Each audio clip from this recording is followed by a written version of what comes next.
जम्मू कश्मीर के कुलगाम जिले में हुए आतंकी हमले में दूसरे प्रवासी मजदूर की भी मौत हो गई है। 31 जुलाई को देर शाम आतंकियों ने ईंट भट्टे पर काम कर रहे 2 प्रवासी मजदूरों को गोली मार दी थी।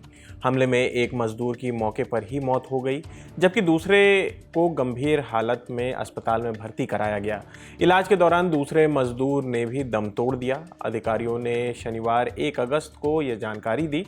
इंडिया टुडे से जुड़े मीर फरीद और अशरफ वानी की रिपोर्ट के मुताबिक कुलगाम हमले में मरने वालों की संख्या बढ़कर 2 हो गई है। दोनों मजदूर छत्तीसगढ़ के रहने वाले थे। इनकी पहचान दीपक और भूपिंदर के तौर पर हुई है। दीपक ने स्थानीय अस्पताल पहुंचते ही दम तोड़ दिया। वहीं भूपिंदर को अनंतनाग के सरकारी मेडिकल कॉलेज में ले जाया गया। बाद में उन्हें श्रीनगर के शेर Kashmir institute of medical sciences यानी कि SKIMS अस्पताल में रेफर कर दिया गया, जहां इलाज के दौरान उनकी मौत हो गई। सर्च ऑपरेशन जारी है। यह हमला 31 जुलाई को देर शाम कुलगाम से करीब 20 किलोमीटर दूर केलाम इलाके में हुआ है। आतंकी हमले की खबर मिलते ही सिक्योरिटी फोर्सेस मौके पर पहुंची और पूरे इलाके की घेराबंदी कर दी गई है। हमलावरों को पकड़ने के लिए सर्च ऑपरेशन चल रहा है। स्थानीय पुलिस भी आतंकियों की तलाश में जुटी हुई है। दक्षिण कश्मीर और श्रीनगर में सुरक्षा बढ़ा दी गई है। इस घटना पर जम्मू कश्मीर के मुख्यमंत्री उमर अब्दुल्ला ने शनिवार 1 अगस्त को कुलगाम आतंकी हमले में मारे गए छत्तीसगढ़ के 2 मजदूरों के परिवारों के लिए 10-10 लाख रुपए की आर्थिक मदद का ऐलान किया है। ये रकम जिला प्रशासन की तरफ से पहले घोषित 6-6 लाख रुपए की मदद के अलावा दी जाएगी। यानी दोनों मृतकों के परिवारों को कुल 16-16 लाख रुपए की आर्थिक सहायता मिलेगी।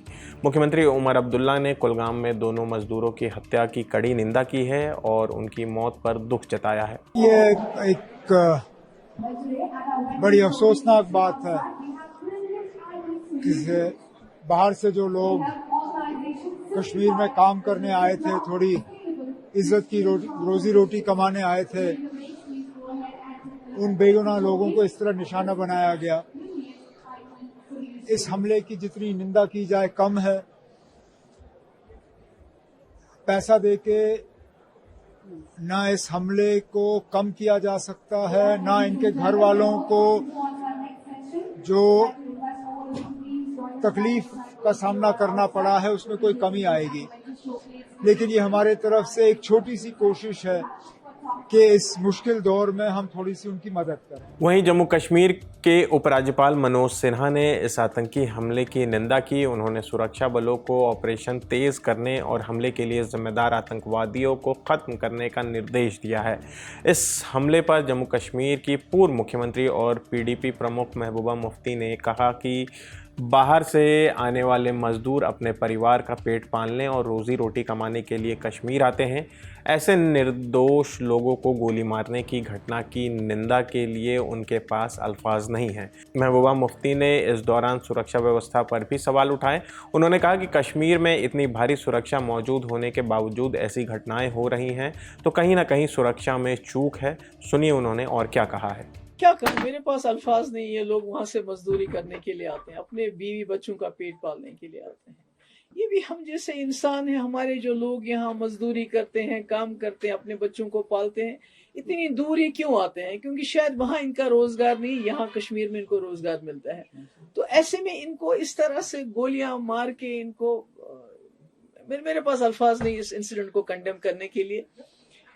मुझे लगता है कि ये सिलसिला रुकना चाहिए। और जो सिक्योरिटी है, जो यहाँ इतना सिक्योरिटी की वजह से लोगों को इतना अजाब है लोगों पे, उसके बावजूद ये इंसिडेंट्स होना, मुझे लगता है कहीं ना कहीं सिक्योरिटी में कोताही है।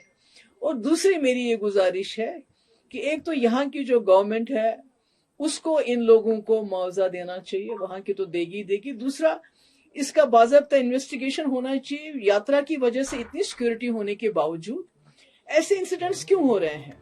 इससे पहले 22 जुलाई को भी जम्मू कश्मीर के अनंतनाग में एक आतंकी हमला हुआ था। इस हमले में एक पुलिस कांस्टेबल आशिक हुसैन कुरैशी की मौत हो गई। आशिक भारतीय रिजर्व यानी कि IR की 3री बटालियन में कांस्टेबल थे और बडगाम ज़िले के रहने वाले थे। लश्कर तैयबा के सहयोगी संगठन द रेजिस्टेंस फ्रंट यानी कि TRF ने सोशल मीडिया पर पोस्ट करके इस हमले की जिम्मेदारी ली थी।